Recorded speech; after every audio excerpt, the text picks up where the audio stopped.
Hello and welcome to मध्य मुकाबिल। मैं हूं रबिया खान और मेरे साथ मौजूद हैं रऊफ क्लासरा। सबसे पहले नजर डालते हैं कुछ अहम खबरों पर। हुकूमत और पाकिस्तान तहरीक इंसाफ मुज़ाकरात के लिए किस हद तक संजीदा। मुज़ाकरात के बदले जवाब में गालियां देने का ख्वाजा आसिफ ने पीटीआई पर इल्जाम लगा दिया। खैबर पख्तूनख्वा के वजीर आला को एहतजाजी खत के जवाब में लाहौर की तरक्की देखकर अपने सूबे की आवाम को बताने का मशवरा भी मिल गया। अलीमा खान की बानी पीटीआई से आज भी मुलाकात ना हो सकी। साबिक DGI फैज हमीद ने 14 साल सजा के खिलाफ अपील दायर कर दी। अपील मंजूर हो सकेगी या नहीं, इन तमाम अहम इश्यूज पर बात करने के लिए हमारे साथ मौजूद होंगे सीनियर तज्जियाकार आमिर इलियास राना साहब। इसके अलावा कर्ज का सारा बोझ वफाकी हुकूमत पर आ गया। एक दिन का सूद 16 करोड़ होने का इंकशाफ। पाकिस्तान की सी फूड की एक्सपोर्ट्स में $25 करोड़ की कमी, वजह क्या बनी। कोरिया से लंबे अरसे के लिए सस्ता तरीन कर्ज लेकर प्रोजेक्ट्स मुकम्मल करने के बजाय महंगे ऑप्शंस क्यों लिए जा रहे हैं। कराची में लियारी फ्रेट कॉरिडोर मंसूबे पर मुसलसल ताखीर पर कमेटी अरकान की NHA पर चढ़ाई। पूरा कराची बंद हो जाता है, अब वहां लोग हमारा गिरबान पकड़ते हैं। इन तमाम इशूज पर बात करने के लिए भी हमारे साथ मौजूद होंगे रुकने कौमी असेंबली और इकोनॉमिक अफेयर्स कमेटी के मेंबर जावेद हनीफ खान साहब। इसके अलावा दासू डैम का लाइन डिस्ट्रीब्यूशन का अरबों रुपए का प्रोजेक्ट सिर्फ 39% काम हो सका। 2026 में मुकम्मल होने की सूरत में अरबों रुपए अखराजात में इजाफे का खदशा। अब तक 8 MD तब्दील, 52 लाख रुपीस माहाना MD की तनख्वाह के साथ साथ घर, गाड़ी और पेट्रोल मुफ्त का सेनेट कमेटी में इंकशाफ। एक्सक्लूसिव तफसीलात भी आपके साथ शेयर करेंगे आज के प्रोग्राम में, लेकिन शुरुआत करते हैं मुल्क के सियासी सूरत हाल के हवाले से और उस पर बात करने के लिए हमारे साथ मौजूद हैं आमिर इलियास राना साहब। अस्सलाम वालेकुम राना साहब, बहुत शुक्रिया ज्वाइन करने के लिए। जी वालेकुम अस्सलाम। जी राना साहब, शुरुआत तो मैं एक स्टेटमेंट से करूंगी जो आज मैं सुन रही थी। थोड़ा अफसोस भी हो रहा था, सोचने पर मजबूर थी कि आगे क्या होगा। बैरिस्टर गौहर जो है बड़े ही मजबूर नजर आए आज जब उनसे बात कर रहे थे प्रेस के कुछ लोग, और उन्होंने कहा कि देखिए ये भी दिन देखना था कि मुलाकात के लिए जो है वो भीख मांगनी पड़ रही है, और इसके पीछे उन्होंने कहा कि इसकी वजह जो है वो दूसरों के अलावा अपने लोग भी हैं। इस पर क्या कहेंगे आप? देखें, उनकी जो स्टेटमेंट है वो हालात की गमाजी करती है और उनकी संजीदगी जाहिर करती है कि जो अपने लीडर के साथ और अपनी पार्टी से मुखलिस लोग हैं वो किस तरह दर्दमंदाना अंदाज में बात करते हैं। आप उनके मुकाबले में उन्हीं की पार्टी के नामजद जनरल सेक्रेटरी सलमान अकरम राजा और अलीमा खान साहिबा की गुफ्तगू सुन लें। वो आते ही इस तरह गुफ्तगू करते हैं कि लगता है कि इमरान खान को छुड़ाने का उनका कोई प्रोग्राम नहीं है, कोई सियासी रास्ता दिलवाना ही नहीं चाहते। अब आप ये देख लें कि सुहेल आफरीदी भी उनके साथ हैं, chief minister KP, Aleema Khan और सलमान अकरम राजा के साथ। सलमान अकरम राजा ने इस्लामाबाद के बल्दियाती इलेक्शन कराने के लिए आज खुद नोटिफिकेशन कर दिया और फिर यहाँ के लोगों के एहतजाज पे उस नोटिफिकेशन को ख़त्म करना पड़ा। ये जो जहनी तौर पे ये फैसला है ना, ये इमरान खान स्टाइल में है। इमरान खान वो नहीं है कि वो कर लेंगे तो लोग नहीं बोलेंगे, और सलमान अकरम राजा बिल्कुल उस तरह पार्टी को भी चला रहे हैं और पार्टी के लोगों को भी चला रहे हैं और डांटते डपटते भी हैं। वो मीडिया के साथ भी इस तरह गुफ्तगू करते हैं। बहुत अच्छे वकील होंगे, बहुत अच्छे कानूनदान होंगे, बात करते होंगे, लेकिन अगर जमहूरी रवैया अपनाना है, आपको मैं मिसाल दूं, चौधरी निसार अली खान इस मुल्क के बहुत अच्छे बड़े सियासतदान हैं। वो क्यों आगे नहीं आए किसी भी सियासत में, इसमें कि उनके अंदर अपना, उनको टेम्पो पता है मेरा क्या है, मैं पार्टी को लेके नहीं चल सकता। अपोजिशन लीडर के तौर पे उन्होंने बहुत लोगों को लेके चले, लेकिन जब कभी कोई बात हुई तो वो इसलिए पीछे हटे कि उनका मिजाज ऐसा नहीं था। तो सलमान अकरम राजा का तो मिजाज जमहूरी अंदाज से तो बिल्कुल नहीं है। वो तो डांट डपट के काम चलाने वाले बंदे हैं कि बस जो मैं कह रहा हूं वो कर लो। तो पार्टी के अंदर एक रेजिस्टेंस है। सलमान अकरम राजा के चेयरमैन है बैरिस्टर गौहर, इमरान खान नहीं है, जो पार्टी का स्ट्रक्चर है। लेकिन चूंकि पार्टी इमरान खान ने सलमान अकरम राजा के हवाले कर दी है, लिहाजा वो सुनते ही किसी की नहीं। और ये समझते हैं बैरिस्टर गौहर के जिस तरीके से पूरी पार्टी के मेन जो स्टॉलवर्ड्स हैं उन्होंने इनकी मिन्नत तरला करके इन्हें अयाज सादिक के पास भेजा था और डॉक्टर उज़्मा की मुलाकात हुई थी, और वो ये वाहिद आदमी थे जिनकी गारंटी समझी थी मोहसिन नकवी ने भी, अयाज सादिक ने भी, और डॉक्टर उज़्मा की मुलाकात इस शर्त पे कराई थी कि बाहर आके कोई ऐसा बयानिया ना बनाए कि मसला बने। और इतना बयानिया बना उस मुलाकात के बाद कि DGI SPR को भी सामने आना पड़ा। कोर कमांडर्स की जो कॉन्फ्रेंस हुई उसकी प्रेस रिलीज भी देख लें।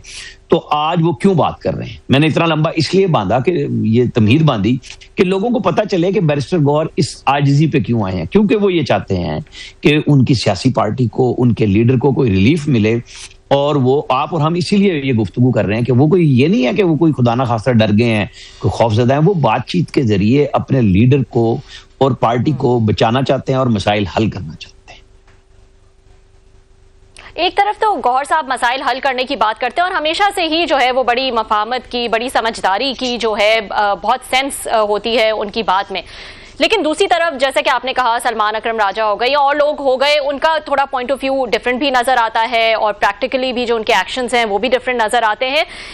मैं तो ये पूछना चाहूंगी राना साहब, ये जो मुज़ाकरात की अब एक नई हवा चल पड़ी है, इसमें कोई सीरियसनेस है भी कि नहीं? चले पीटीआई तो जो सोचती है वहां 100 लोग 100 बातें करते हैं, लेकिन हुकूमत की तरफ से भी तो कोई खास सीरियसनेस नजर नहीं आ रही। और इसकी सबसे बड़ी एग्जाम्पल अगर कोई हिंट देनी थी तो वो ये थी कि सोहेल आफरीदी अगर पंजाब विजिट करते हैं तो करने दें उनको विजिट। क्यों इस किस्म की जो है हरकतें की गई कि मोटरवे के रेस्टरूम तक जो है वो आपने बंद कर दिए? तो ऐसे माहौल में क्या मुज़ाकरात होंगे? मैं थोड़ा सा बैरिस्टर गौहर की तरफ पहले दोबारा जाऊंगा और फिर मैं आऊंगा। मैं आपको एक बात बता रहा हूं कि आप अपने प्रोग्राम में अली अमीन गंडापुर और बैरिस्टर गौहर को जरूर बुलाएं और उनसे पूछिएगा कि आर्मी चीफ के साथ जो पेशावर में मीटिंग हुई थी, इनकी बड़ी एक्सक्लूसिव मीटिंग थी, उन्हें क्या सबूत दिखाए गए थे कोर कमांडर्स हाउस चलाने के? उसमें एक खातून और एक लीडर जो मफरूर हैं केपी से, उनकी क्या सबूत दिखाए गए थे? और कोर कमांडर हाउस चलाने का अभी तक वो केस चला नहीं है, जो कि ओपन हो शायद हो जाएगा। और उसमें आपको नजर आएगा कि वो क्यों इतनी दर्दमंदी से अपनी पार्टी और लीडर को बचाना चाहते हैं। वो केस अभी आना है। अब आप आ जाएं सोहेल आफरीदी साहब की तरफ, क्योंकि लोग बड़ा मुवाजना करते हैं कि अली अमीन गंडापुर तो कंप्रोमाइज थे। वो कंप्रोमाइज नहीं थे।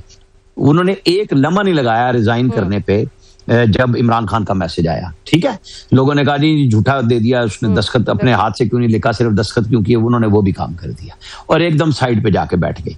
ये वो लोग हैं जो सियासत में ठीक है बड़ी इश्तियाल अंगेज तकरीरें भी की, कफन बांध के आएंगे, फलां किएगा, लेकिन फिर उनके ऊपर उनकी पार्टी ने भी कहा और हम सब ने भी तवा लगाया कि 12 जिलों में आप कैसे भाग के चले गए, दूसरी दफा भी आप निकल गए। लेकिन सोहेल आफरीदी उस जगह की नुमाइंदगी नहीं कर रहे थे। वो आए थे जो जैसे पंजाब के ऊपर उन्होंने कब्जा करना है और वो दिखाने आए थे कि मैं बहुत बड़ी ताकत हूं। हमें ना सियासत को सियासत समझ के करनी होगी। बात रवादारियां जो है ना नवाज शरीफ ने दिखा ली थी और वो बन्नी गाला चले गए थे और जवाब में जो कुछ हुआ वो तारीख समझते हैं।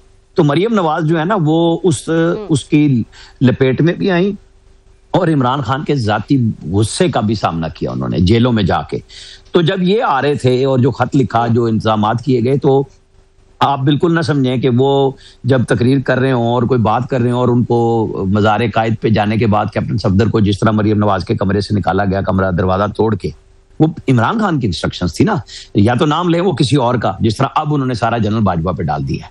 तो जब क्योंकि आपको और हमें याद होगा और रऊफ भाई को बिल्कुल अच्छी तरह याद होगा कि इमरान खान से जब ये सवाल पूछा गया कि ये मरियम नवाज के साथ क्या हुआ, तो आपको पता है ना किस तमस्खराना अंदाज में ठट्ठा उड़ाया था उन्होंने कि एक इंटरव्यू में नेशनल टीवी पे ही कि वो तज़हीक थी बाकायदा। क्यों? मतलब वो ये मसला था उनका कि अब आप ये ना फील करें कि मरियम नवाज फिर आपको ना वो जो कर सकती थी कर दिया, बाकी उनकी तरफ से आप इस तरह की रवादारी का मुजाहरा बिल्कुल नहीं देखेंगी, क्योंकि वो ये सब सामना इमरान खान का बराह रास्त कर चुके हैं। जब उनको उनकी बेटी के सामने और वालिद के सामने कोट लखपत से दूसरी दफा अरेस्ट करवाया गया था और जो मैसेजेस उनको दिए जाते थे नैब की कस्टडी में भी और जेल में भी, वो अच्छी तरह जानती हैं कि ये किस जगह से क्या मैसेजेस आ रहे हैं।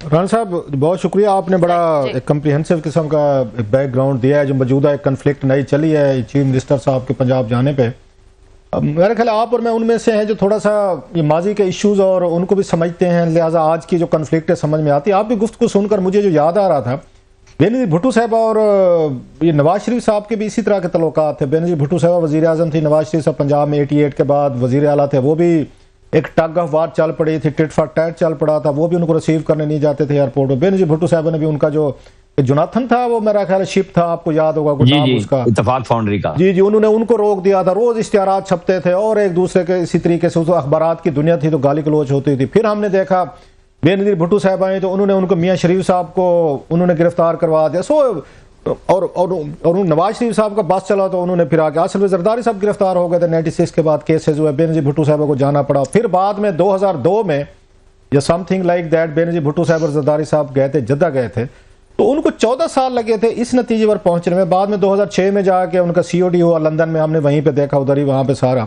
तो क्या इमरान खान साहब और इनको भी मरियम साहबा हूँ या अफरीदी साहब, इनको भी बेनजीर भुट्टो साहबा नवाज शरीफ साहब की तरह 14 साल चाहिए, वहीं से शुरू कर रहे हैं?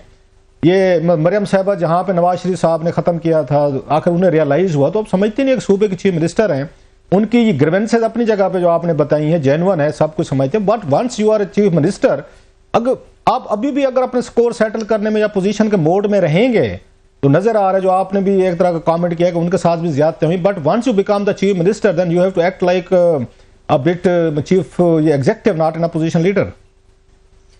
देखिए, मैंने आपको क्यों नवाज शरीफ का वाला पहले दिया कि वो बन्नी गाला चले गए थे, ये रवादारी का इजहार था। आपको याद है एक ही दफा उन्होंने कहा कि मुझे मौलाना फजलुर रहमान की वो बात मान लेनी चाहिए थी जब उन्होंने कहा था 2013 में पीटीआई को गवर्नमेंट केपी में न दें। ये सियासी रवादारी का इजहार था। ये सीओडी के कुछ आपको नजर आ रहे थे असरात कि नवाज शरीफ और बेनजीर भुट्टो जो लड़ते लड़ते कहाँ पहुंचे, सीओडी किया और लेके आए, और फिर वो उसी का इजहार था कि चलें अगर एक लीडर बन रहा है, उसकी पार्टी अक्सरियत में आई है, हुकूमत बनाने की नहीं थी अक्सरियत में, वो रोकना चाहते तो वो रोक सकते थे, उन्होंने नहीं रोका। फिर वो धरने की तमाम तर इंफॉर्मेशन होने के बावजूद कि कौन पीछे है, जनरल जहीर है, कौन है, फलां है, डिमका है, इसके बावजूद वो बन्नी गाला गए। उन्होंने वो जो है ना, जो मिसाल दी जाती है कि एक गाल पे थप्पड़ खाया तो दूसरा भी आगे किया, और वो खाते चले गए, और जब तक 2017 में उन्हें निकाल के पनामा से अकामा में बाहर नहीं फेंक दिया गया।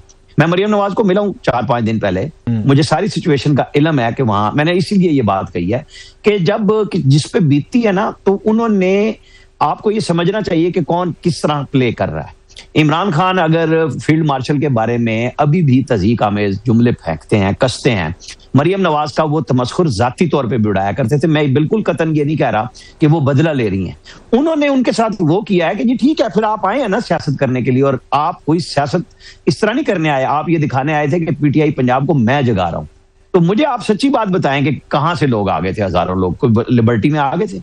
इंतजामी मामला होंगे, मैं और आप कह सकते हैं कि नहीं इनको करना चाहिए था, थोड़ा सा रास्ता देना चाहिए था, वो क्यों अपने लिए सियासी मुश्किलात करेंगी। लेकिन अगर आप इतने पॉपुलर लीडर हैं, जिस तरह वो कहते हैं आप हमें घंटा दें हम मीनारे पाकिस्तान भर देंगे, भाई लिबर्टी चौक तो भर लेते, लाहौर शहर से, पूरे पंजाब से। वो तो कितने दिनों से दावत दे रहे थे कि मैं लाहौर आ रहा हूं, मैं लाहौर आ रहा हूं, जिस तरह अभी जाने से पहले, लाहौर से निकलने से पहले कराची का कह गए। तो भाई लोग तो आपके आते, और आप और हम दिखाने पे मजबूर होते, बताने पे मजबूर होते कि जी इतने हजार लोग आए थे और उनको पुलिस ने डंडा डोली की, फलां जगह पे रोक लिया। लोग तो नहीं निकले लाहौर में, मुझे तो कोई ऐसी रिपोर्ट नहीं मिली। आप अपना ही ग्रुप लाए, आप अपने ही करके काम करते चले गए आपने। और जो बात मैंने तज़हीक आमेज बात की जो मरियम नवाज के ऊपर इमरान खान ने किया, वही कुछ उनके वजीर ने किया। सवाल एक साफी कर रहा है और बड़ा पक्का साफी है, आप उसके सवाल को गलत कहें, जो मर्जी कहें, लेकिन वो किसी की कहने पे सवाल नहीं करता। उनके लोगों ने वीडियो चढ़ा दी कि वो हर एक को तंग करते हैं। बिलाल मोहसिन, अगर मुझे नाम ठीक याद है, मैं तो कभी मिला भी नहीं, तो उसका जवाब मरियम नवाज को दिया ना, तो हाँ मोहसिन बिलाल, तो उसका जवाब मरियम नवाज को क्यों दे रहे हैं? ब्लेम किसको दे रहे हैं? किसी ने कहा कि ये फलां के साथ है? वो तो हर एक को यही सवाल करता है और हर बंदा तंग था उनसे। तो मेरे ख्याल में उनकी जस्टिफिकेशन सोहेल अफरीदी, मीना खान अफरीदी और इनके साहब, आपकी बात में वजन है, मान ली बात आपकी में वजन है, लेकिन इसमें दो चीजें हैं। फिर तो वो जो चाहते थे वहां पे चीफ मिनिस्टर खैबर पख्तूनख्वा या उनके साथ जो आप बता रहे हैं लोग आए थे कि वो एक उनको इस तरह की एक हॉस्टिलिटी की जरूरत थी, just to show the people के देखें हमारा पंजाब में कैसे हमारे साथ यहाँ सलूक किया जा रहा है। और बैक होम वो खैबर पख्तूनख्वा में, आपको पता है Punjab versus Khyber Pakhtunkhwa centuries old, एक रेवलरी भी रहती है फॉर सर्टेन अदर रीजन। तो वो तो उसमें कामयाब रहे हैं, जो वीडियो बनाना चाहते थे, जो क्लिप्स उनको चाहिए थे, जो गुफ्तगू सुनानी थी, लोगों को बैक होम बताना था अपने वोटर्स को, स्पेशली खैबर पख्तूनख्वा में यूथ को, कि ये देखें ये हम पंजाब जाते हैं और हमारे साथ ये सलूक होता है। तो वो तो उसमें कामयाब रहे। और मरियम साहबा ने उनकी तवक्कुआत के मुताबिक ही उनको रिएक्शन दिया है। रिएक्शन मीन्स के उनकी एडमिनिस्ट्रेशन ने दिया है। तो मेरा तो ख्याल है उनको सीएम साहब को एक उनको थैंक यू का लेटर भेजना चाहिए था, रादर दैन उन्होंने इतना बड़ा उन्होंने कंप्लेंट लेटर भेजा 2 पेजेस का। उनका मकसद तो हल हुआ है उनका, सीएम साहब का। आपकी बात बजा है। मैंने आपको वो बताया जो सियासी तल्ख हकाइक मौजूद है सामने, कि आप रवादारी का इजहार पीएमएलएन की उस साइड से जो बात मैंने सुनी और जो मैं मिल के आया हूं, जो मैंने बातचीत की है, मैं नहीं समझता था कि वो कोई भी रास्ता इस तरह देंगे कि आप अपने लिए दूसरा गाल पेश कर देंगे। आप गालियां देते हुए आए और गालियां ही देते रहे पूरे दौरे में। उन्होंने सोशल मीडिया पे दौरे को कामयाब कर लिया। ओके, आप कहें कि जी केपी में कर लिया, लेकिन किसी पश्तून को कोई गाली पंजाब ने नहीं दी, किसी केपी के बंदे के वाले से कोई तस्दीक नहीं किया। आमिर भाई बात काट रहा हूँ, जब उनकी एक इंतहाई अहम उनकी मिनिस्टर साहिबा जो हैं वो ये ट्वीट करेंगे या प्रेस कॉन्फ्रेंस में कहेंगे please correct me if I am wrong कि जरा मंशात लाने की इजाजत नहीं होगी, तो व्हाट डज इट मीन? वो तो मिनिस्टर साहिबा खुद कह रही हैं। देखें, आपको याद होगा अता तारड़ साहब ने पहली प्रेस कॉन्फ्रेंस की थी सोहेल अफरीदी की नामजदगी पे, कुछ याद है आपको? जी जी बिल्कुल। और उन्होंने क्या क्या बातें की थी। तो लिहाजा आप एक पॉलिसी समझ लें कि सोहेल अफरीदी के लिए कोई रियायत कहीं पे भी मौजूद नहीं है। मैं अच्छाई और बुराई की मैंने आपको मिसालें दे दी कि लीडरशिप ने जो कुछ पीटीआई ने अपने दौरे इख्तिदार में किया आज उसको वो भुगत रहे हैं। अभी बैरिस्टर गौहर, असद कैसर को आप गिन लें, आप आमिर डोगर को गिन लें, आपके इलाके के मुल्तान से हैं जहां से आप पढ़ के आए हैं, मतलब वो लोग सारे इस बात पे आ रहे हैं कि भाई हमें रास्ता बनाना चाहिए सियासत में महाजराई किस हद तक ले जाएंगे आप अपने लीडर को 2 साल से ज्यादा हो गए जेल में रख के, उनको हकाए कि कोई नहीं बता रहा। साहब आपने अच्छा पॉइंट, लेकिन मुझे थोड़ी सी हो रही, मतलब we are back to square one के हम 80s और 90s की पॉलिटिक्स में बड़ी मुश्किल से वो कहते हैं बड़ी मुश्किल से इन्होंने जेलों से, जलावतनियों से, सजाओं से एक दूसरे को मार कुट करके एक दूसरे के वालिद हस्बैंड को जेलों में डाल डूल के इतने सख्त लेसन सीखे इन तमाम लोगों ने, जरदारी साहब ने, बेनजीर भुट्टो साहबा ने, नवाज शरीफ साहब, सब ने सीखे। तो एक साइड अगर सबक सीखी है तो फिर दूसरी साइड के साथ सींग अड़ गए। सर 14 साल और चाहिए, जो बात मैंने पहले की थी, ये तो फिर हम वहीं पे खड़े 1988 में जा पहुंचे बेनजीर भुट्टो साहब वाला जो मैंने बात की। आप तो 14 साल की बात कर रहे हैं, मैं 78 ईयर्स कहता हूं कि हम दायरे के सफर में हैं, बदकिस्मती से हम नहीं निकल सकते।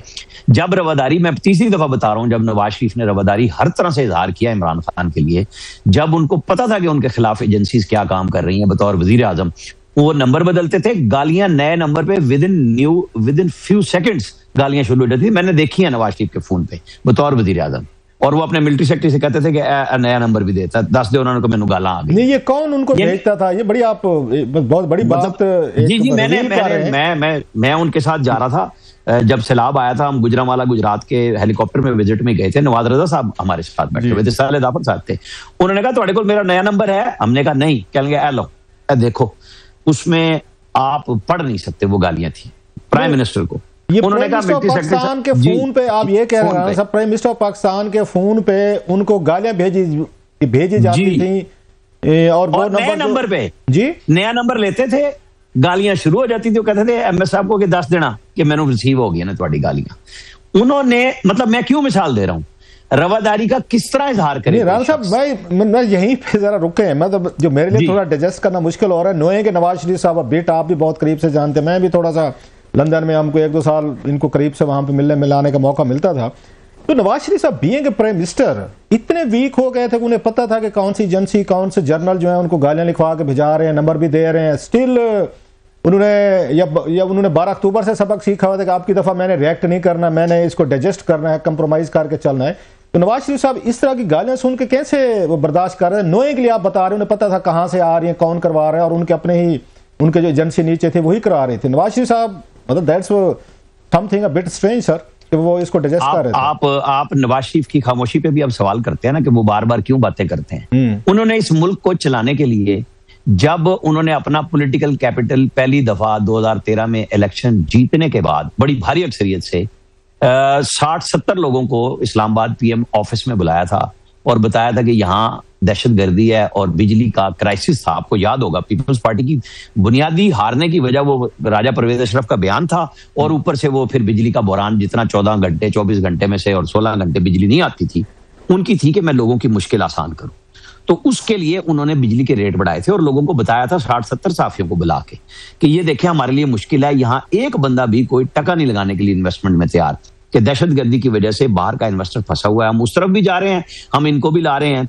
धरना ऐसे मौके पे कराया गया जब सख्त फैसले मईशत के लिए जा चुके थे और वो बेहतरीन साबित भी हुए।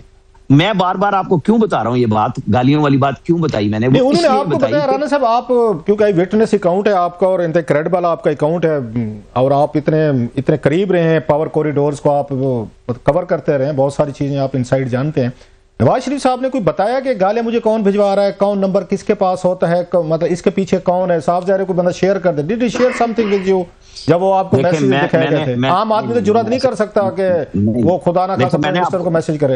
रऊफ भाई, मैंने पहले फिक्रा ये कहा था कि उन्होंने हमें दिखा के मिलिट्री सेक्रेटरी से कहा कि उन्होंने दस देना कि मैंने गालियां नवे नंबर पे रिसीव हो गई है। अच्छा, वो मिलिट्री सेक्रेटरी से कह रहे थे, मुझे नहीं कह रहे थे। अच्छा, ये बताएं, चले यहाँ तक ठीक है। इसके बाद हमने देखा थोड़ा सा ना, मैं इसीलिए ये कह रहा हूँ कि वो जो आप कह रहे हैं ना कि मरियम नवाज ने इक़्तिदार में जब, एक छोटा सा सवाल सर, एक छोटा सा, जी बाद में जिनके दौर में ये उनको सब कुछ हो रहा था, गालियां दिलवाई जा रही थी, नंबर शेयर किए जा रहे थे, उनको एम्बेरस किया जा रहा था, विच वाज वेरी अनफॉर्चुनेट कि मुल्क के प्राइम मिनिस्टर को आप इस तरह, जितना भी आपके डिफरेंसेस हो जाएं तो इस तरह नहीं होना चाहिए। लेकिन जब वो साहब रिटायर हुए, जिनके दौर में चीजें हो रही थी और जिनको मिलिट्री सेक्रेटरी को बता रहे थे कि उनको बता दें, तो जिस एजेंसी के सरबराह की तरफ इशारा वो कर रहे थे, उसको तो बाद में रिटायरमेंट के बाद अपने साथ बिठा के बड़ी बेहतरीन किस्म की वेलफेयर दी थी नवाज शरीफ साहब ने। तो फिर तो उनको इनकार करना चाहिए था कि this gentleman has been getting me abused, के मुझे मैसेजेस करवाते थे, मैं सारे करता। वो आपको याद होगा मियां साहब ने बहुत बड़ी उनको जाते हुए उनको वो दी थी, एक फेयरवेल टाइप दी थी, साथ बिठाया था सर, साथ वाली कुर्सी पे बिठा के जनरल साहब गए थे। देखें, मैं चूंकि बहुत सारी चीजों का विटनेस हूं ना, तो मैं आपकी इस बात को ये समझें कि उन्होंने चौधरी निसार अली खान की इज्जत की। अच्छा। वो ही लेके आए थे उनको, और उन्होंने चौधरी निसार अली खान ने तो उनको शील्ड भी दी थी ना बतौर वजीर दाखिला, जनरल ज़हीरुल इस्लाम को। और नवाज शरीफ ने, आपको पता है नवाज शरीफ ने तो बेहतरीन डाइन आउट किया था, या जो भी लफ्ज बोलेंगे आप, जनरल राहिल शरीफ को। सारे कोर कमांडर्स आए हुए थे, सारे लेफ्टिनेंट जनरल थे, याद है? जी जी। क्या उनको नहीं पता था कि कौन कह रहा था कि जाने की बातें जाने दो, और कौन कह रहा था बैकग्राउंड में कि मुझे फील्ड मार्शल बना दें, मुझे फलां कर दें, और आखिरी दिन भी उनकी पूरी ख्वाहिश थी। अब तो बहुत सारे लोग, इरफान सिद्दीकी मरूम ने बहुत कुछ लिखा ना, सब चीजें, हम तो आई विटनेस हैं। जिस दिन ये खबर चलवाई गई थी कि नवाज शरीफ से इस्तीफा मांग लिया, मैंने ये एक दफा बात बताई थी, मैं आपको दोबारा दोहरा देता हूँ। जिस दिन ये बात खबर चली, पांच रिपोर्टर्स ने 5 चैनल्स पे ये चलाई कि नवाज शरीफ से इस्तीफा मांग लिया गया। आपके भी हेड रहे एक साहब, मेरे भी रहे, उन्होंने कहा ये खबर दे, मैं कहा ये झूठी खबर है, ये खबर मालकान को जाएगी जब इस्तीफा मांगेंगे, आप छोड़ दें, आप भी मेरी तरह मुलाजिम ही है, चाहे जितने बड़ी मर्जी ओहदे पे रहे हो। मैं आपको बताता हूं कि ये खबर झूठी है। उस वक्त क्या हुआ था एक्चुअल, नवाज शरीफ के साथ बैठे हुए थे जनरल राहिल शरीफ, जनरल आसिम बाजवा थे, आप पता कर लें कि इसहाक डार थे, और ये गए हुए थे आईडीपीज की फंडिंग के ऊपर बात करने के लिए उस वक्त जब ये खबर चली। और उसी वक्त खुर्शीद शाह, फजलुर रहमान साहब, जो पूरी मुश्तरका पार्लियामेंट के इजलास भी चल रहे थे उन दिनों में, आपको याद होगा, और वो उन्होंने कहा जी आप जनरल साहब डार साहब से मीटिंग कर लें, मैं जरा अपोजिशन वालों से मिल लूं। डार साहब ने वो देख के ना स्क्रीन पे कि ये जनरल साहब देखें क्या खबर चल रही है, उन्होंने आसिम बाजवा साहब से कहा, आसिम बाजवा साहब मौजूद है, आप पूछ लें उनसे ये वाकया, ठीक है, कि ये इसकी तरदीद करें। उन्होंने अस्करी दराय से तरदीद की। 5 मिनट बाद जनरल राहिल शरीफ ने खुद देखा, उन्होंने कहा भाई अपने नाम से करो तरदीद इसकी। वो खबर डाई डाउन हो गई। किस तरीके से वो लेके चले कि इस मुल्क को वो चलाना चाह रहे थे, वो क्यों खामोश हुए आप? अच्छा, नहीं उसके इस्तीफे की बात जो रन साहब आप और हम जो रन साहब आपके पास करते हैं, एक सेकंड, जो हम बार बार बात करते हैं ना कि जी वो बड़े दौरे करते थे वेस्ट एशिया के, भाई वेस्ट एशिया ने फेटअप से आपको निकाला इन्हीं दौरों की वजह से कि नवाज शरीफ ने तो पहली दफा में उनको तस्लीम किया था, फिर जब वो जा रहे थे तो वो पाकिस्तान के लिए काम कर रहे थे, इधर से गालियां। वो एक और एरिया है, एफटीएफ वाली बात, अब 120-22 दौरे वो एफटीएफ के लिए तो नहीं हो रहे थे, 20-22 दौरे लंदन में हो रहे थे। आपको बताया है, मुझे पता है आपकी दुखती रह गई ये दौरे, लेकिन मैंने आपको रिपोर्टर, मैं भाईजान मैं रिपोर्टर हूं, मैं तो वो बता रहा हूं कौमी असेंबली में डिटेल्स आती रही है बात को। हाँ, मैं भी मेरा को खुदा ना खास्ता कोई किसी के साथ जाती दुश्मनी तो नहीं है ब्रदर। नहीं रो भाई, मजा तो यही आता है ना कि मैं आपको पढ़ता हूं, मैं आपको सुनता हूं, तो मैं बात कर सकता हूं ना। Sure, of course sir, of course. अच्छा, आपने भी बात की इस्तीफे की बात की, तो आपको याद होगा कि इस हवाले से ये कहा गया था, खबरें सामने आई थी बड़ी क्रेडिबल, के मलिक रियाज साहब को ये जनरल ज़हीरुल इस्लाम साहब ने धरने के दिनों में नवाज शरीफ साहब के पास भेजा था कि जाएं उनका आप उनसे इस्तीफा मांगें कि फिर इस्तीफा देंगे तो धरना खत्म होगा। ये तो बातें अब सामने भी आ चुकी है, इनको वेरीफाई भी किया जा चुका है। मैं इसका पूरा हिस्सा सुना देता हूं। जी जी प्लीज। जिन साहब को भेजा था ना वो गए थे डार साहब के पास, वो प्राइम मिनिस्टर के पास नहीं गए थे। उन्होंने कहा जी ये कर लो वरना सवेरे तख्ता उलट जाना है, ठीक है। अच्छा, ये मैसेज है। उन्होंने प्राइम मिनिस्टर को फोन किया, उन्होंने कहा डार साहब मैं सोया हां ते तुसी भी सो जाओ। अच्छा, ये जवाब दिया था। अच्छा, ये बात पक्की है कि ये बात पक्की है कि रियाज मलिक साहब गए थे, ये बात पक्की है कि वो डार साहब के पास गए थे। अच्छा, वैसे यूजुअली उन्हीं का कहा जाता है सारा बाकी। हाँ, मैं आपको वो बता रहा हूँ कि क्योंकि मलिक साहब के पास एक तीसरा शख्स भी बैठा था ना, तो वो मुझे तो उसी वक्त पता चल गया था। वो किसी की चिड़िया थी तो हमारी भी चिड़िया उस घर में मौजूद थी। आपके पास बाज थे सर, बाज थे, बगले थे, वो क्या कहते हैं हमारी साइड। तो हम इसलिए बता रहे हैं कि वरना मैं ना तरदीद करता, ये तो है ना आम कि जी वो चले गए थे और उन्होंने डार साहब को कहा था, वो प्राइम मिनिस्टर के पास बिल्कुल नहीं गए थे। जी मलिक साहब दुबई में आप पूछ लें। मेरी और राना साहब की बहस जरा लंबी होगी, आपके दरमियान में कोई सियासी सवाल करके हम दोनों को बराबर पे नहीं, मैंने तो बहुत एंजॉय की जो है बहस। जाहिर है जो है इतना लंबा एक्सपीरियंस है राना साहब का भी और क्लासरा साहब का भी, तो मैं तो ये स्टोरियां जो है वो बहुत ज्यादा एंजॉय करी थी। अब थोड़ा सा जो है वो प्रेजेंट पर मैं ले आऊं आप दोनों हजरात को, तो ये बताएं कि जहां एक तरफ राना साहब बड़े आप इन्फॉर्म रहते हैं, एक तरफ मज़ाकरात की बातें हो रही हैं, दूसरी तरफ मैं सुन रही थी सोहेल आफरीदी साहब ने कहा मज़ाहमत होगी तो मफाहमत होगी, मरियम नवाज साहिबा का ही जो है वो जुमला दोहरा रहे थे वो, तो होगा क्या? एक तरफ मुज़ाकरात की बहुत सीरियस बातें हो रही हैं, ऐसा लग रहा है बहुत प्रोग्रेस भी हो रही है, एक नई हवा चल पड़ी है, दूसरी तरफ वो ऐसी बातें कर रहे हैं मज़ाहमती। आपके ख्याल में दोनों ऑप्शंस में से क्या मटीरियलाइज होगा? आपने बड़ा मजे का सवाल किया और मुझे फिर हिस्ट्री याद करा दी। मरियम नवाज ने जब ये फिक्रे कहे, उनके ऊपर पाकिस्तान के नेशनल टीवी चैनल्स पे आने पे पाबंदी थी और वो सोशल मीडिया पे काम करती थी। नवाज शरीफ ने 2 दफा बयान दिया ना, जनरल बाजवा और जनरल फैज का नाम लेके, उन्होंने लोगों को उकसाया था कि जाके मेरी वजह से, और उन्होंने कहा था कि मुझे दोबारा पकड़ोगे तो मैं यही कुछ करूंगा जो 9 मई को किया था। उन्होंने 26 नवंबर कराया था। क्या मरियम नवाज ने या नवाज शरीफ ने कभी इस तरह की कोई गुफ्तगू की जो पूरी पीटीआई कर रही है और आज भी कर रही है? लाहौर बैठ के सोहेल आफरीदी ने कहा कि ये तो अस्करी और विफाक के इदारे हैं जो सारी स्मगलिंग करा रहे हैं, ये जो लोग आ रहे हैं, तो कोई उन्होंने पीछे हटे हैं। एक होती है सियासी मुजाहिमत, वो कर रही थी मरियम नवाज, जिसके जवाब में मुफाहिमत भी हुई। अब आप कर रहे हैं इदारे से बराह रास्त लड़ाई, नीचे से 2 बंदे कहते हैं मुफाहिमत कर लो।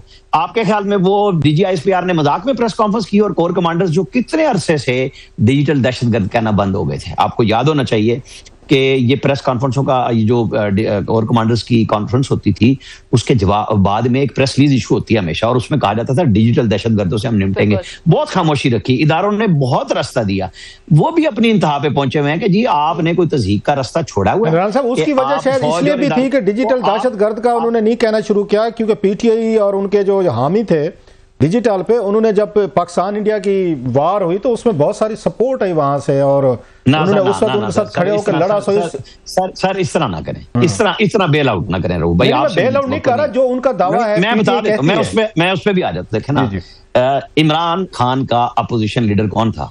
उमर अयूब। वो कह रहा था इन्होंने बेच खाए हैं, इन्होंने यूक्रेन को गोले दे दिए हैं, इनके पास तेल के पैसे नहीं है, जो जनरल बाजवा इनके दौर में कहा करते थे हमारे पास लड़ने के नहीं है। ये अपोजिशन लीडर ने ऑन द रिकॉर्ड बात कही, पब्लिकली तज़हीक की पाकिस्तान की। उनकी बहन इमरान खान की, वो कहती हैं ये मिले हुए मोदी से, और इनका पूरा सोशल मीडिया वहां खड़ा था। जब पड़ा ना छितर किसको? इंडिया को, ये सारे के सारे वापस हुए हैं सोशल मीडिया अकाउंट्स। उनको समझ नहीं आ रही थी कि ओहो ये तो पाकिस्तान जीत रहा है भाई। ये उसके बाद आए हैं, बहुत अच्छी बात है, आ गए थे, रास्ते पे आ गए थे। राणा साहब आप थोड़ा सा डिफरेंशिएट तो कर देना सर। नहीं राणा साहब थोड़ा सा, अवाम ने उस दिन शो किया था जिस दिन मिसाइल लगा ना, जब चकलाला बेस पे, नूर खान बेस जिसे कहते हैं, जब झंडे लेके ना पाकिस्तानी, उस मिसाइलों की दौड़ में जब ड्रोन आ रहे थे लोग डरे नहीं। इनको समझ आ गई कि हम गलत साइड पे चले गए। राणा साहब थोड़ा सा तो बेनिफिट ऑफ द डाउट देना उनको, वो जो डिजिटल पे मतलब सोशल मीडिया नौजवान है कि यहाँ पे अलीमा खान साहब या उमर अयूब साहब, उनको साइड पे करके वो बयानात वाकई आए थे, अनफॉर्चुनेट ऑफ कोर्स, लेकिन एक आम आदमी मतलब अपने पाकिस्तान से, अपने मुल्क से, अपनी उनसे तो मोहब्बत रखता है। वो इंडिया के अगेंस्ट जब कोई इस तरह की किसी भी मुल्क के खिलाफ होगी तो वो तो खड़ा होगा अपने फोर्सेस के अगेंस्ट, चाहे उसको जितनी भी रिजर्वेशन क्यों नहीं होंगी अपने एस्टेब्लिशमेंट पे, तो वो तो क्रेडिट देना थोड़ा सा। वो जो यूथ थी, नौजवान थे, उन्होंने कम से कम वहां पे तो इस मामले में मेरा ख्याल है उन्होंने फॉलो नहीं किया फिर उसको, बल्कि आप तो ये समझेंगे कि उन्होंने उमर अयूब और उन्होंने अलीमा खान साहब को फॉलो नहीं किया। नहीं, मैंने जब कहा ना कि इस तरह बेल आउट ना करें, आपने सोशल मीडिया का लफ्ज यूज किया था, मैं सोशल मीडिया की कर रहा हूँ, आम यूथ की नहीं बात कर रहा, आम PTI के सपोर्टर की बात नहीं कर रहा। मैं उनकी बात कर रहा हूँ। मैं सोशल मीडिया पे बैठ के पाकिस्तान से बाहर और लोकल, आपको और हमें गाली देना उनका फर्ज है, और $7 कमाना उनका पेशा है, इसके अलावा कुछ नहीं है उनके पास। वो आज भी इमरान खान को जेल में रख के रोजाना की बुनियाद पे अपने डॉलर गिराना चाहते हैं। डॉलर गिराने से मुराद अपने अकाउंट में, वैसे नहीं। तो ये जो मैं आम आदमी की बात कतई नहीं कर रहा। सही, ये बताएं ना राना साहब कि मैं आपसे जानना चाहूंगी कि क्या होगा, मतलब तहरीक चलेगी या मुज़ाकरात होंगे, या तहरीक का प्रेशर डाल के मुज़ाकरात जो है वो करने की स्ट्रैटेजी है क्या? मेरे ख्याल में जो कुछ लाहौर में इनके साथ हो गया हुआ है सियासी तौर पे, वो तो मज़ाहमत वाली कहानी तो आप समझे ओवर हो गई है। आप अपने ही लोगों, अपने ही सूबे में, आपको पता है जब पंजाब और लाहौर और पेशावर और केपी का मुवाजना शुरू हुआ है तो आपको पता है 90% उन्होंने उन प्रोजेक्ट्स की वीडियोस लगाई हैं जिनका आज जवाब, आज सारा दिन ये बहस हो रही है कि हमने ये किया, उन्होंने कहा नहीं ये अकरम दुरानी ने किया, ये नवाज शरीफ ने किया, ये ANP ने किया। उनके पास जवाब में यूनिवर्सिटियां और मेडिकल कॉलेजेस नहीं है कि उन्होंने वही काम किया जो लाहौर में बैठ के उन्होंने बांग्लादेश की खालिदा जिया मरहूमा के अल्लाह बख्शे ने, आज उनकी डेथ हुई तो उनके बेटे के आमद पे जो जलसा हुआ था ना उसकी तस्वीर लगाई आपने और हमने देखी ना। कुछ लोगों ने फिर डिलीट भी की और कुछ लोगों को शर्म नहीं आई कि अब तक डिलीट भी नहीं की अपने अकाउंट से। तो ये ना कहें कि वो सियासी तौर पे मज़ाहमत के काबिल रह गए हैं। अच्छा राना साहब, कोशिश करें, लास्ट प्रोग्राम के हम थोड़े से आखिरी हिस्से की तरफ हैं। लास्टली सर, आप क्योंकि इनसाइड स्टोरीज होती हैं, अभी हमने देखा UAE के प्रेसिडेंट साहब जो हैं वो आए थे पाकिस्तान, शायद अभी भी यहाँ पे मौजूद हैं। पहले हम ये देख रहे थे कि शायद यहाँ एरियल शो होगा, उनको एयर या सैल्यूट दिया जाएगा, प्राइम मिनिस्टर हाउस आएंगे, मुझे सारी 2-3 दिन तैयारियां होती रही हैं। ऑल ऑफ सडन पता चला है कि वो नूर खां यार बेस पे हैं, वहीं मुलाकातें हुई, वहीं से वो चले गए, फिर वहाँ पे मैं रहीम यार खां, अभी शायद प्राइम मिनिस्टर पहुंचे हुए हैं। ये क्या हुआ है? ये मतलब ऑल ऑफ सडन ये चेंजेस क्यों हुई हैं? जो वहाँ पे मीटिंग्स होनी थी, एरियल शो होना था, उन्हें सलामी देनी थी, फिर उधर सऊदी अरब और UAE के दरमियान ऑल ऑफ सडन एक क्लैश हो गया। तो पाकिस्तान कहाँ खड़ा है? प्रॉब्लम है, मतलब we are in a big problem को दोनों दोस्त मुल्क हैं सर हमारे लिए। देखें, वो हमारे दोनों दोस्त मुल्क हैं और हम ईरान और सऊदी अरब के दरमियान में जहां वो मुतारिब थे वहां पे भी पाकिस्तान ने अल्हम्दुलिल्लाह अपने हर दौर में एक बेहतरीन फैसला किया। इस पे मैं बहुत ज्यादा बात ना करते हुए कहूंगा कि इंशाल्लाह अब भी हम बेहतर किरदार अदा कर सकते हैं, क्योंकि जब ये जंग ना हुई होती ना, मोदी का शुक्रिया इस सेंस में कर रहे होते हैं हम कि हमने अपनी एबिलिटीज लोगों को बहुत कम दिखाई थी। आपने जो वीडियो देखी होगी जो हमारे चीफ ऑफ डिफेंस फोर्सेस हैं लीबिया में जाके जो उन्होंने बात की थी कि ये हमारा इंडिजिनस प्रोग्राम था, तो ये तो 100% हमारा अपना था। हमने चाइना को तमाम लेबल्स दिए, बिल्कुल सेहरे भी सजाए, क्योंकि जाहिर टेक्नोलॉजी तो उनकी थी लेकिन उन्होंने हमें इजाजत दी हुई थी जो F-16 में हम एक पुर्जा भी चेंज नहीं कर सकते। चाइनीज की तरफ से इजाजत थी जो मर्जी करो, और हमने जो किया। तो उसके बाद हम जब बात करते हैं ना, हमारी वो पोजीशन नहीं रही जो मई से पहले थी। अल्हम्दुलिल्लाह हम अपने दोनों दोस्त ममालिक में, दोनों में लाखों पाकिस्तानी मौजूद हैं, बगैर किसी मसले में पड़े हम बेहतर किरदार अदा करें। बहुत शुक्रिया आपका sir, thank you very much Rana साहब, वेरी काइंड। ठीक, बहुत बहुत शुक्रिया, बहुत बहुत शुक्रिया। आमिर इलियास राना साहब जो है वो हमारे साथ मौजूद थे, बात कर रहे थे कुछ सियासी सूरत हाल के हवाले से। एक ब्रेक ले लेते हैं नाजरीन, ब्रेक के बाद जो है वो हम एक और अहम इशू डिस्कस करेंगे। लियारी एलिवेटेड फ्रेट कॉरिडोर के हवाले से क्या अपडेट्स हैं, क्यों इस प्रोजेक्ट में जो है वो इतना डिले देखा गया है, जबकि कहा जा रहा है कि ये प्रोजेक्ट बहुत ज़्यादा इंपॉर्टेंट है।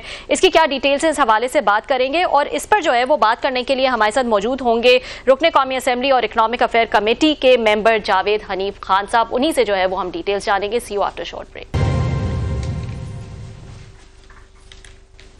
वेलकम बैक नाजरीन, बात कर लेते हैं कौमी असम्बली इकनॉमिक अफेयर कमेटी का जो है वो इजलास हुआ और उसमें जो है वो क्या इश्यूज जो हैं वो डिस्कस हुए हैं। रुकने कौमी असम्बली और इकनॉमिक अफेयर कमेटी के मेंबर जावेद हनीफ खान साहब जो हैं वो हमारे साथ मौजूद हैं, इनसे बात करते हैं और ख़ास तौर पर लियारी एलिवेटेड फ्रेट कॉरिडोर के हवाले से जो है वो हम इनसे डिटेल्स जानेंगे। अस्सलाम वालेकुम जावेद साहब, बहुत शुक्रिया ज्वाइन करने के लिए। जी वालेकुम सलाम, thank you very much for having me. जी जावेद साहब, प्लीज़ बताइएगा ये कुछ डिटेल्स, ये जो इजलास हुआ इसमें ख़ास तौर पर लियारी एलिवेटेड फ्रेट कॉरिडोर की क्या अपडेट्स है, क्योंकि काफ़ी ज़्यादा डिले जो है वो ये हो चुका है और अब जो है इसकी कॉस्ट $288 मिलियन से तकरीबन $1 बिलियन प्लस तक जो है वो पहुंच चुकी है। क्या वजह है इसकी, क्यों इसमें डिले हो रहा है, प्लीज़ कुछ तफसीलात आपसे जानना चाहेंगे।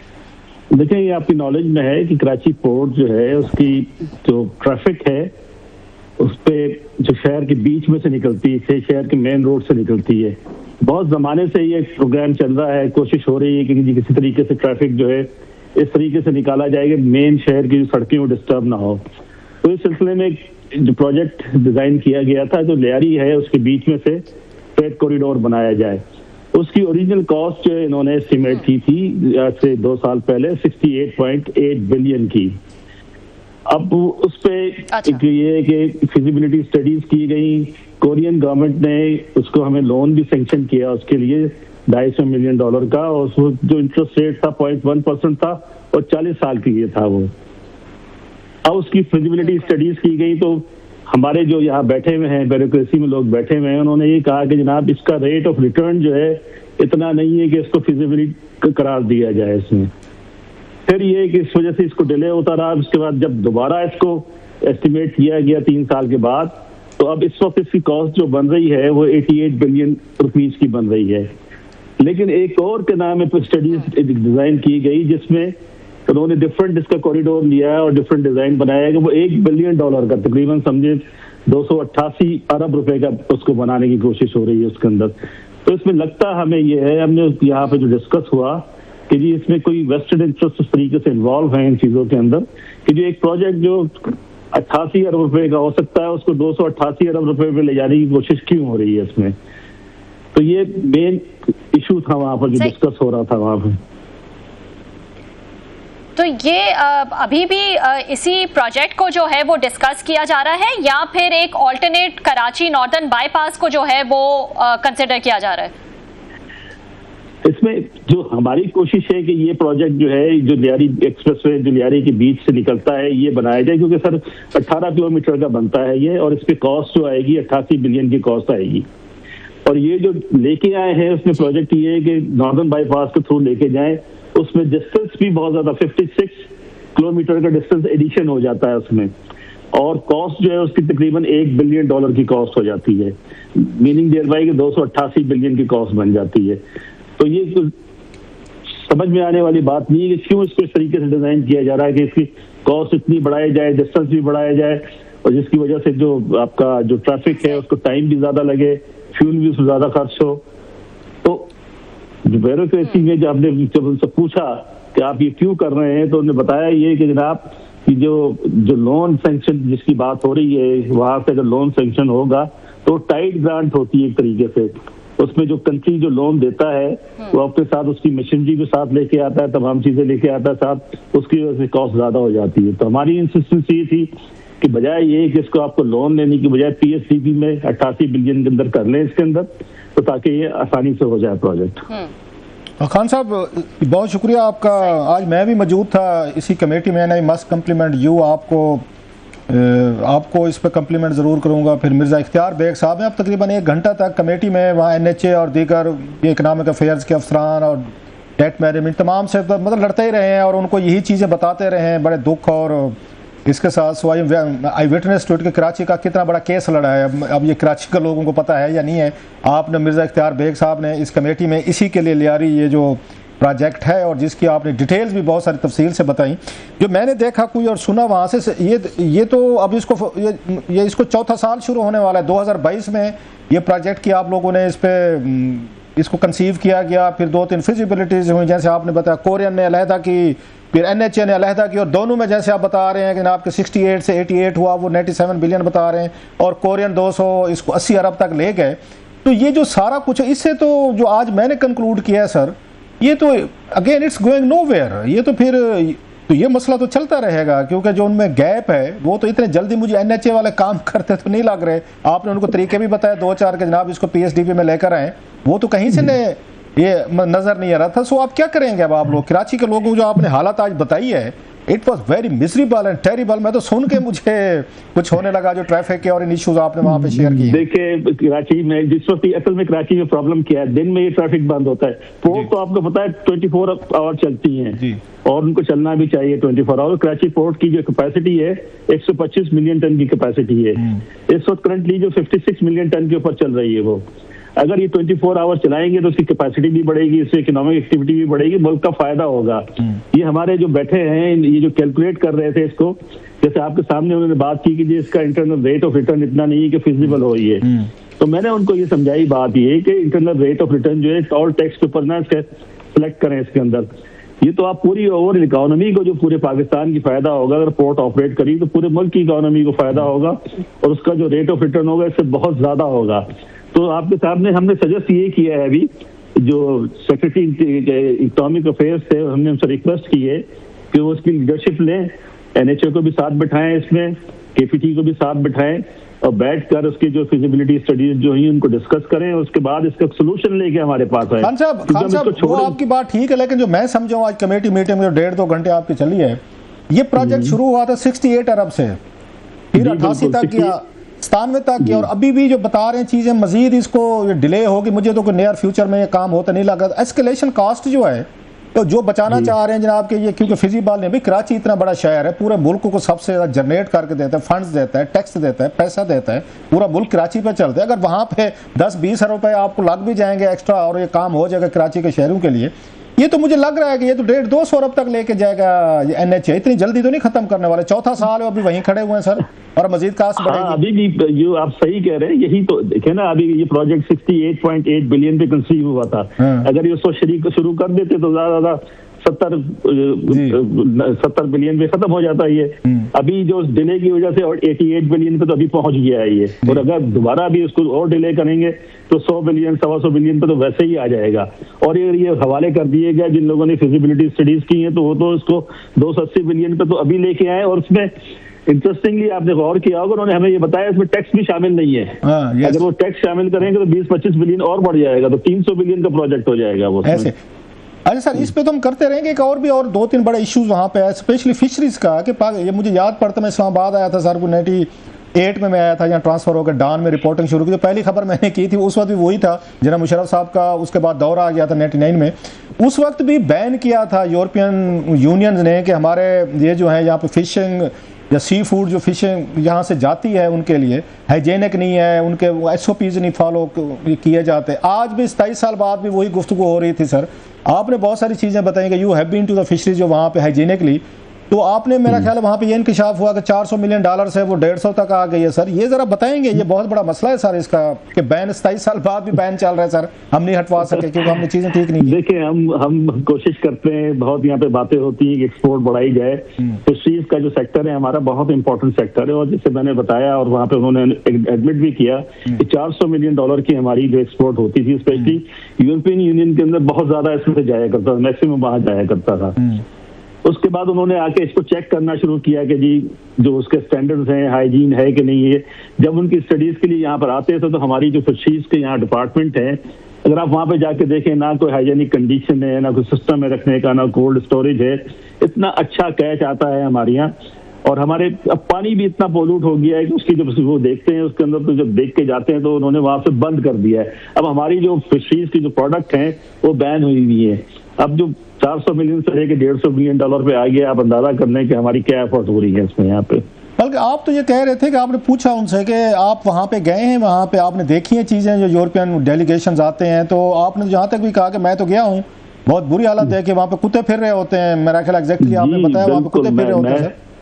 जी हम तो कराची वाले हैं, जाते रहते हैं वहाँ पे, देखते हैं कुत्ते फिर रहे होते हैं, जमीन पे पड़ा होता है, गंद होता है, पानी होता है, बदबू होती है इस कदर कि आप अंदाजा नहीं कर सकते कितना बुरा हाल है। तो ये क्या वजह है? ये ब्यूरोक्रेसी इतनी हमारी लेथार्जिक है, इतनी डिसइंटरेस्टेड है कि जनाब $400 मिलियन से रादर देन इसको आप $1 बिलियन तक लेके जाएं, आप उल्टा 150 मिलियन तक ले आए। Nobody is bothered, no question asked. इस पे कितना टाइम लगना था कि आप हाइजीनिकली चीज करें, ठीक है, सफाई करें, सुथराई करें, मतलब है। और ये फेडरल हुकूमत की इसमें ये प्रॉब्लम है या वहाँ प्रोविंशियल हुकूमत का, इसको आप जिम्मेदार समझते हैं सर? इसमें दोनों का इशू है। एक तो ये कि ये फिशरीज जहाँ मैं बात कर रहा हूँ, एक तो प्रोविंशियल गवर्नमेंट की, एक कोरंगी फिश हार्बर है, उसमें भी कोई बेहतरी आई है। वहाँ पे इन्होंने कुछ चीजों को बेहतर किया है और वहाँ बेहतरी आई है। इंशाल्लाह देखें, होपफुली वहाँ पे चीजें बेहतर हो जाएंगी। लेकिन जो प्रोविंशियल गवर्नमेंट का यहाँ पर है तो बहुत ही बुरा हाल है। बिल्कुल कोई एफर्ट ही नहीं करता किसी किस्म की, देखते ही नहीं है उसके अंदर। हालांकि वहां से इतना मैं क्या बताऊं वहां से क्या होता है, किस तरीके से चीजें होती हैं। अच्छा, वो तो ये भी बता रहे थे वहाँ पे इकोनॉमिक अफेयर डिवीजन वाले और कुछ और लोग के जनाब की यूरोपियन यूनियन ने इनको ऑफर भी किया कि आपको कुछ टेक्निकल सपोर्ट चाहिए इन चीज़ों को इम्प्रूव करने के लिए, हाइजीनिक को, सफाई सुथराई, अपने जो हमारे SOPs हैं, तो हम अपनी टीम भेजने को तैयार हैं। तो वो भी हम तैयार नहीं है ना, खुद काम करते ना कोई आके हमें चीजें ठीक करने का बताया, हम वो भी करने को तैयार नहीं। इतने नलायक निकम्मे और डिसइंटरेस्टेड हो चुके हैं, किसी काम में भी हमें कोई इंटरेस्ट नहीं रही। जी नंबर ऑफ टाइम वो लोग आए हैं, उन्होंने एडवाइस भी किया और उन्होंने ऑफर भी किए, इंसेंटिव भी देने की बात की है, लेकिन अनफॉर्चुनेटली चीजें नहीं हो रही हैं उस तरीके से जैसे होनी चाहिए। अच्छा सर, वहाँ पे आपने भी ज्यादा इशू रेज किया। मिर्जा इख्तियार बेग साहब वाज वेरी हैप्पी कि आप जिस तरह तैयारी से आते हैं, आप हो गए, मिर्जा साहब हो गए, दीगर अरकान भी, बड़ा अच्छा लगता है कि हमारे जो पार्लियामेंटेरियंस हैं वो तैयारी के साथ आते हैं और ब्यूरोक्रेसी को ग्रिल भी करते हैं, क्वेश्चंस भी करते हैं, वेरी रेलिवेंट, जो मतलब ये भी बड़ी रिस्पेक्ट और इज्जत के साथ सब कुछ होता है। आज G+ स्टेटस पे भी बात हुई सर, और आपने पॉइंट आउट किया कि जितनी फैसिलिटी हमें दी थी यूरोपियन यूनियन ने G+ स्टेटस की, हम उसका फायदे नहीं उठा सके। मतलब है जो चीज़ हमें मुफ्त में भी आ रही हो हम उससे भी फायदे उठाने के तैयार नहीं है सर। तो ज़रा उसका बताएंगे कि G+ के हवाले से। मैंने उनसे पूछा ये कि ये जो GSP+ है इसमें हमें कितनी टैरिफ लाइन उन्होंने दी है। उन्होंने बताया 6000 टैरिफ लाइन दी है उन्होंने, 6000, जिसमें मतलब 6000 टैरिफ लाइन है, जिसमें हम 6000 डिफरेंट प्रोडक्ट्स में वो एक्सपोर्ट कर सकते हैं और हमें उस पर कंसेशन मिलता है वहाँ पे उसमें। लेकिन हमें जो बताया गया हार्डली के सिवाय टेक्सटाइल की और कोई खास, टेक्सटाइल और लेदर के अलावा कोई खास चीज दी जा रही है वहाँ पे। तो अब ये एक जो मतलब 6000 में से खान साहब, जो मैं आपकी बात समझूं, सॉरी, 6000 कंसेशन हमें कंसेशन यूरोपियन यूनियन ने दी हुई है, जो मेरा ख्याल खित्ते में और मुल्कों को शायद नहीं है, जो पाकिस्तान के पास है इस वक्त। 6000 में से हम सिर्फ 2-3 उनकी लाइंस को यूज कर रहे हैं, बाकी का कोई पता नहीं यूज कर, बिल्कुल बाकी को नहीं कर रहे जी। मतलब हमारे पास एक ही मॉडल है कि डॉलर नहीं है तो मांग लेंगे हम, सऊदी से मांग लेंगे, चाइना से मांग लेंगे, यूएई से लेंगे या IMF से ले लेंगे, जहां से हम डॉलर कमा सकते हैं, तो वहां पे हम 6000 में से 2-3 लाइनें हम यूज कर रहे। Sir I am shock. जी बिल्कुल, ये करंट सिचुएशन जो उन्होंने एक्सप्लेन की वो ये सिचुएशन थी। अच्छा सर, अब लास्टली इसमें उनकी बात भी हुई जो आपके वो बनने हैं सर, हैदराबाद मोटरवे का जो ये प्रोजेक्ट था वो भी वहाँ पे आया, उसकी भी कास्ट का यही बताया जा रहा है सर। हर जगह पे तो कोई ना कोई मसाइल चल रहे हैं सर, तो ये कौन इनको हल करेगा? आज चेयरमैन साहब भी नहीं थे मेरा ख्याल है NHA के, और तो उनसे बात करते हैं। NHA के चेयरमैन नहीं थे, हमने रिक्वेस्ट की है कि उनको नेक्स्ट मीटिंग में NHA के चेयरमैन को भी जहमत दी जाए कि तशरीफ लेके आए।